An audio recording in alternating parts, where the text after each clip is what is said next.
Hai, Assalamualaikum warahmatullahi wabarakatuh sahabat semua, ketemu lagi dengan saya Kiama Orchid. Di video kali ini saya akan mengulas tentang anggrek yang terkena tungo. Seringkali ada pertanyaan, apakah anggrek yang kena tungo dapat sehat kembali? Yang perlu kita perhatikan adalah tungo itu bersifat parasit, sehingga pada waktu anggreknya terkena tungo, tungonya akan menyerang ke seluruh bagian tanaman, sehingga tanamannya akan menjadi sakit dan tampak sekali akibatnya. Ciri-ciri anggrek yang terkena tungo adalah ada seperti video ini. Tungo biasanya menyerang pada bagian bawah anggrek. Namun, jika tungonya dalam jumlah yang banyak, dia juga akan menyerang pada batangnya, kemudian pada ketiak-ketiak daunnya. Akan terlihat sekali anggrek-anggrek yang terkena tungo, daunnya akan cenderung menjadi keriput, karena tungo tersebut menghisap dari nutrisi anggreknya. Terlihat sekali daunnya menjadi layu keriput, bahkan batang-batangnya juga menjadi keriput tidak segar, seperti tanaman anggrek yang kekurangan air. Namun di sini kalau kena tungo ada bintik-bintik merahnya, terlihat jelas merah dan ada bintik-bintik putihnya di bagian bawah daun.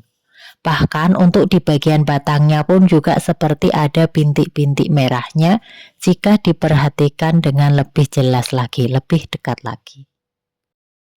Untuk cara penanganannya, di sini saya menggunakan akarisida.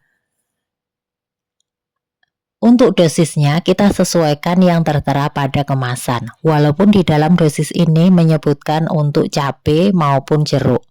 Karena tungo ini ada di daun anggrek, maka saya menggunakan dosis 1 ml akarisida ini per 1 liter air. Kita campurkan secara merata. Penggunaan tungo ini apabila anggreknya sedang posisi terserang, maka kita lakukan seminggu 2 kali. Namun nanti untuk pencegahan kita sesuaikan dengan kondisi anggreknya. Setelah kita campurkan akarisidanya ke dalam pompa air, langsung kita semprotkan ke seluruh bagian tanaman, baik itu ke akarnya, kemudian ke daunnya, dan ke batangnya. Jadi untuk tanaman anggrek yang terserang tungo itu sangat jelas perbedaannya dengan anggrek yang sehat. Bahkan pada bagian akar-akarnya pun terlihat sedikit memerah. Kemudian apabila anggrek sudah terkena tungo, maka harus kita sisihkan, dijauhkan dari anggrek lainnya. Karena tungo ini akan sangat mudah menyebar ke anggrek lain. Untuk anggrek yang sudah terbebas dari tungo pun, kondisi tanamannya tidak bisa kembali segar seperti semula. Namun apabila kita perhatikan, kita bandingkan di dalam satu pot ini, untuk akar baru yang baru tumbuh, itu terlihat akarnya lebat, kemudian berwarna putih segar dan ujungnya pun hijau segar. Ini untuk tunas barunya juga daunnya tumbuh dengan baik dan segar, tidak ada bintik-bintiknya. Sedangkan untuk daun yang lama ada bintik-bintiknya. Ini menandakan bahwa di dalam pot ini untuk tungonya sudah tidak ada, sudah sembuh, namun bekasnya tidak bisa dihilangkan. Tanaman yang setelah terkena tungo tidak bisa menjadi segar kembali.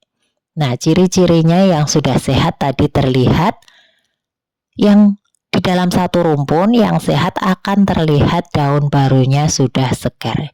Yang ini bagian yang sudah saya potongkan untuk memudahkan perbandingan antara daun yang sudah sembuh,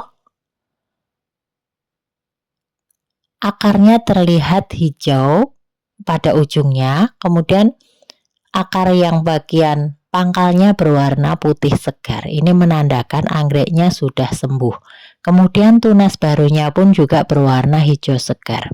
Apabila masih terkena tungo, maka di tunasnya pun akan seperti ada bintik-bintik merahnya. Nah, karena ini sudah saya split, maka saya siapkan pot yang akan saya gunakan. Di sini saya menggunakan pot plastik. Kemudian medianya saya menggunakan arang, kemudian pecahan genting dan pecahan batu bata. Pot plastiknya ada lubang di bagian bawah, kemudian di bagian kanan kirinya kebetulan tidak berlubang. Media yang saya gunakan adalah media yang poros air, sehingga nanti pada waktu penyiraman kita sesuaikan kondisi cuaca. Apabila cuaca sangat panas, maka penyiraman setiap hari. Nah, ini terlihat segar akarnya.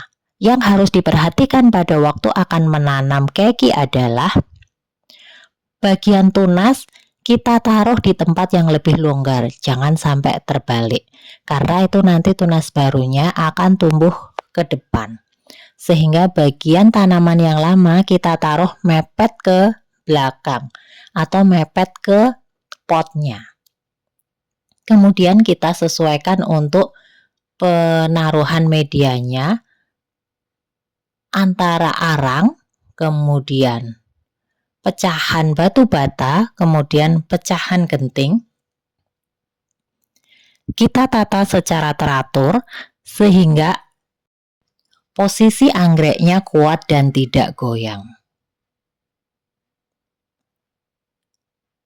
Pecahan batu bata dan pecahan genting bisa berfungsi sebagai pemberat, karena kalau hanya arang saja itu terlalu ringan, takutnya nanti anggreknya tumbuhannya mudah roboh. Karena untuk anggrek dendrobium jenis ini biasanya dapat tumbuh dengan besar, tingginya bisa 1 meter, bahkan bisa lebih. Untuk anggrek ini merupakan anggrek silangan dengan ID RSS, Riverside Secondary School. Bunganya berwarna coklat sangat cantik. Nah, pada waktu sudah tertanam dengan baik, kondisinya seperti ini ya sahabat semua. Sudah ada untuk batang yang lama, kemudian ada batang yang baru, kemudian sudah terdapat pula 2 tunas baru. Nah, ini menandakan anggreknya sudah terbebas dari tungau. Kemudian untuk perawatan selanjutnya, tinggal nanti kita siram setiap hari di awal penanaman ini, karena memang medianya adalah media yang poros air. Kemudian bisa mulai kita beri pupuk pertumbuhan di seminggu berikutnya. Untuk awalnya kita taruh di tempat yang teduh dulu sekitar 1-2 minggu, baru kemudian perlahan-lahan kita taruh ke tempat yang lebih panas agar anggreknya dapat menyesuaikan diri dengan pot yang baru dulu. Nah, sahabat semua, semoga informasi ini bermanfaat dan anggrek RSS-nya nantinya akan dapat berbunga dengan cantik seperti ini. Semoga bermanfaat. Assalamualaikum warahmatullahi wabarakatuh.